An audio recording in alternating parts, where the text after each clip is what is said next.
بڑے عہدوں پر فائز، میں ان سے مخاطب ہوں، اپنی حکومت سے مخاطب ہوں، اپنے پاکستان بھائیوں سے مخاطب ہوں۔ یہ ابھی 3 آیتیں میں پڑھ رہا ہوں۔ تمام جو مجھے سن رہے ہیں، ایجنسیز ہیں جتنی ہیں وہ سن لے اس آیت کو جو میں ابھی 3 آیت پڑھ رہا ہوں۔ کنتم خیر امت اخرجت للناس تأمرون بالمعروف وتنہون عن المنکر وتؤمنون باللہ ولو آمن اہل الکتاب لکان خیرا لہم منہم المؤمنون واکثرهم الفاسقون۔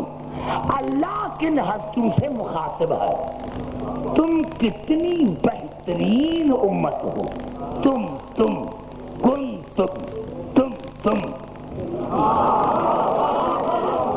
کتنی بہترین امت ہو۔ اللہ نے تمہیں پیدا اسی لیے کیا ہے تاکہ تم انسانوں کو ہدایت کرو۔ بھائی میرے گھبرائے نہیں، آنکھیں کھول کر سنیں، عبدالحکیم پر آج پوری توجہ چاہ رہا ہوں، ممبر کے قریب بیٹھنے والے، تم کتنی بہترین امت ہو۔ یہی سوال پوچھا تھا نا ابو حنیفہ نے ہمارے امام سے، امام نے پوچھا بتا یہ اللہ نے کس کو کہا ہے کہ تم کتنی بہترین امت ہو؟ وہ ہم جو رسول کی امت ہے۔ آپ نے فرمایا بے وقوف، تم بہترین امت ہو۔ وہ امت بہترین کیسے ہو سکتی ہے جس نے علی اور حسین کو شہید کیا؟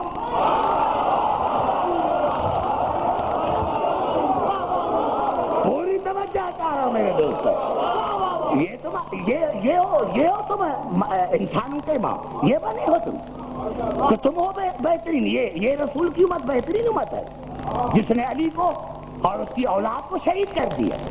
تو کہا مولا آپ بتائیں، کہا امت سے مراد امت نہیں ہے جس طرح اللہ نے ہمارے داد ابراہیم کو کہا تھا ان ابراہیم کان امتن، ابراہیم اپنے زمانے میں پورے کے پوری امت تھے۔ امام نے فرمایا یہاں امت سے مراد امام ہے۔ یہ کنتم خیر امتن کا خطاب ہم 14 سے ہے۔ بزرگوں زبان کو ہلا، زبان کو ہلا، نعرہ حیدری،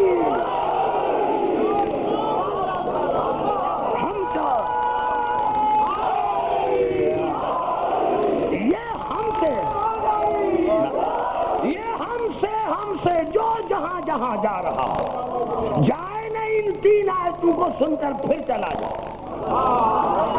امام نے فرمایا کہ یہ خطاب ہم 14 سے اللہ نے کیا کہ تم کتنی بہترین امت ہو۔ میں نے تمہیں پیدا اسی لیے کیا کہ تم انسانوں کو ہدایت کرو، نیکی کا حکم دو، برائی سے منع کرو، تمہارا اللہ پر ایمان ہے۔ دیکھیں آج کے تیور کو، ولو انداز کلام بدلا، ولو آمن اہل الکتاب لکان خیر لہم منہم المؤمنون واکثرهم الفاسقون۔ اللہ نے فرمایا کاش اہل کتاب ایمان لے کر آتے، اہل کتاب یہودی۔ گھبرائے نہیں میرے بھائی، میں نے پہلا عرض کیا، اللہ نے فرمایا کاش یہ نصرانی، یہ یہودی ایمان لے کر آتے تو ان کے لیے بہتر تھا۔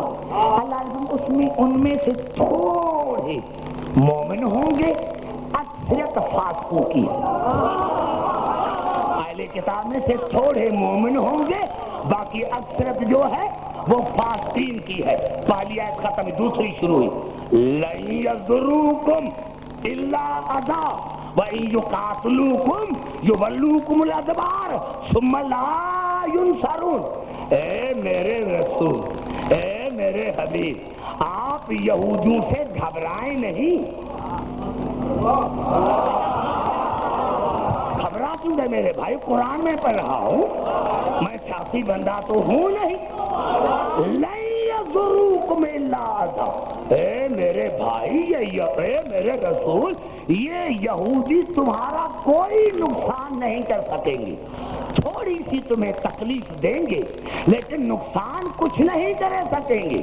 وَإِن يُقَاتِلُوكُمْ يُوَلُّوكُمُ الْأَدْبَارَ، اور اگر آپ کے مقابلے میں آئے، آپ سے لڑنے کے لیے آئے، تو یہ یہودی پیٹھ دے کر بھاگ جائیں گے. زبان سے بات کرے میرے بھائی، مسلمان کی حیثیت میں آپ سے بات کر رہا ہوں. اگر یہ یہودی نزول خاص ہے، اطلاع کا عام ہو.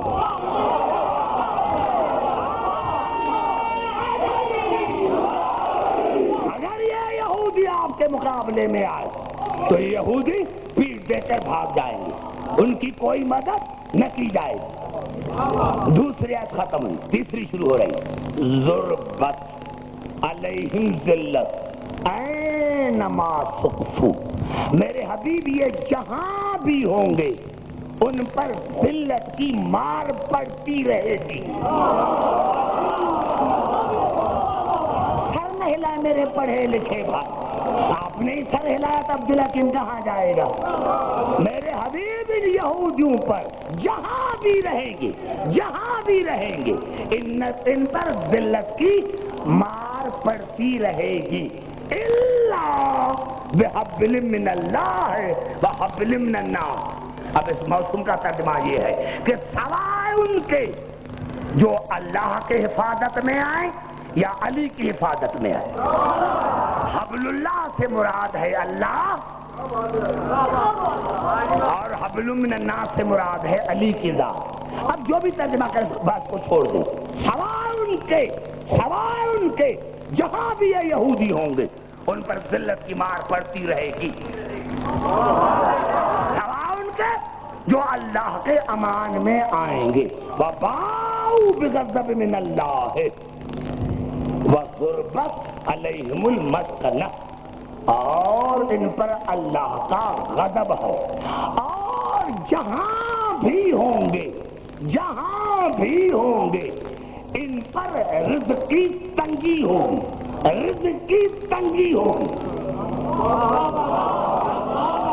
بڑا جملہ میرا کھا گئے ہو.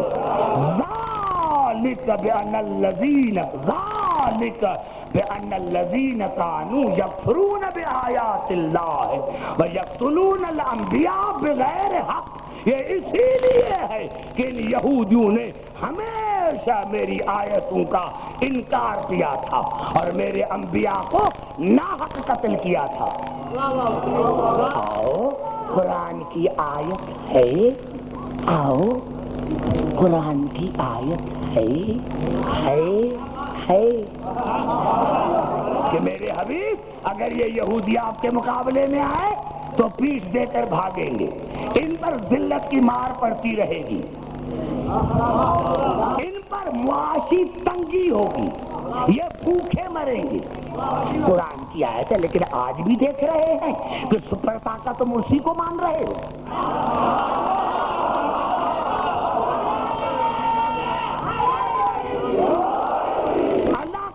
وہ یہودی بھوک مریں گے اور ہم مسلمان گندگی امریکہ کی کھا رہے ہیں، تو پھر قرآن کی آیت کہاں گئی؟ نوجوان کیا کہیں گے؟ باہر والے بھی مجھ سے بات کرو میرے خاموش بھائی. ارے یہ تو الٹا ہو رہا ہے کہ سپر طاقت بھی تم ان کو مان رہے ہو، چیزیں بھی ان کی کھا رہے ہو. اللہ کہہ رہا ہے کہ نہیں، وہ ہر جگہ ذلیل ہے، ان پر ذلت کی مار پڑتی رہے گی، ان پر تنگی ہوگی رزق کی. تو پھر کیا ہے؟ یہ قرآن ہے تو بتاؤ، تفصیل تو بتاؤ، مجھے چھوڑ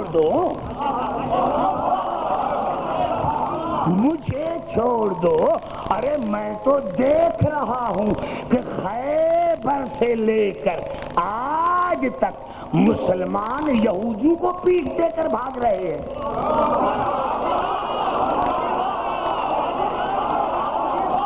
بڑا جملہ عبد الحکیم کہہ رہا ہے، بڑا جملہ کہہ رہا ہے اسلام آباد میں. اللہ فرما رہا ہے کہ میرے حبیب اگر یہ یہودی تمہارے مقابلے میں آئے تو یہودی پیٹ دے کر بھاگیں گے، اور ابھی بھی ہم اپنی سرحدوں کی حفاظت، اللہ کے گھر کی حفاظت ان سے کروا رہے ہیں، تو پھر ہمارا ایمان کب رہا قرآن پر؟ میں نے کیا آؤ چلو لڑاتے ہو مسلمانوں کو ایک دوسرے کے ساتھ، اور جن کو دعوت دی جاتی ہے وہ تو ہیں کھانے والے، آؤ بٹھاؤ سپریم کورٹ میں، کیوں لڑاتے ہو مسلمانوں کو؟ یہ آیت آج بھی ہے تو بتاؤ، کسی مذہب کے پاس کی تفسیر ہو، کسی مذہب کے پاس اس کی تفسیر ہو، میں مذہب چھوڑ دیتا ہوں۔ یا اللہ، یہ تو خیبر سے لے کر آج تک الٹی بات ہو رہی ہے، الٹی بات ہو رہی ہے۔ اللہ نے کہا عبدالحکیم میرا قرآن بھی سچا، میرا وعدہ بھی سچا، لیکن مشروط ہے، مشروط ہے۔ عبدالحق اور میرا ابھی بھی عقیدہ ہے حضور اکرم کی ذات پر کہ جس کے اشارے پر چاند 2 ٹکڑے ہوا تھا، اگر وہی اشارہ کرتا تو خیبر کا دروازہ نہ رہتا، لیکن رسول نے 40 دن کی مہلت لے کر مسلمانوں کو کم از کم یہ تو بتایا کہ اللہ نے کہا ہے کہ میرے حبیب اگر یہ یہودی آپ کے مقابلے میں آئے تو پیٹ دے کر بھاگ جائیں گے۔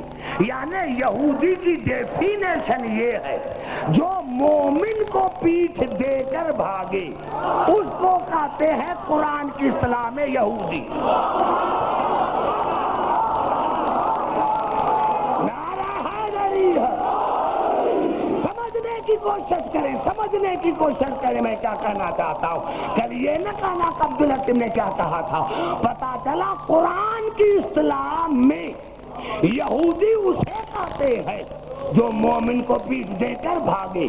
رسول نے 40 دن لے کر تمہیں اتنا بتایا کہ یہودی کی ڈیفینیشن یہ ہے کہ جو مومن کو پیٹ دے کر بھاگے وہ تو ہے یہودی، تو جو 40 دن یہودیوں کو پیٹ دے کر بھاگتے رہے وہ امیر المومنین کے سبب۔ نعرہ حیدری۔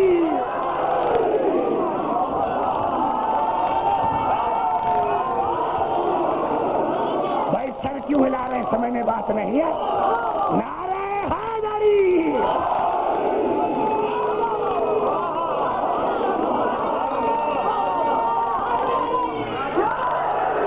سمجھ میں آ گئی بات میرے نوجوانوں؟ سمجھ میں آ گئی بات؟ اللہ نے کہا عبدالحکیم صحیح بات ہے، یہودوں نے پیٹھ کب دکھائی تھی؟ جب علی آیا تھا۔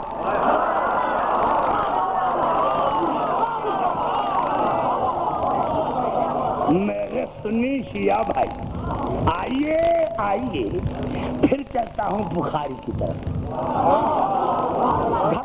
گھبرائے نہیں کیا کروں، 1.25 گھنٹہ گزر گیا، گھبرا تو نہیں گے میرے بھائی؟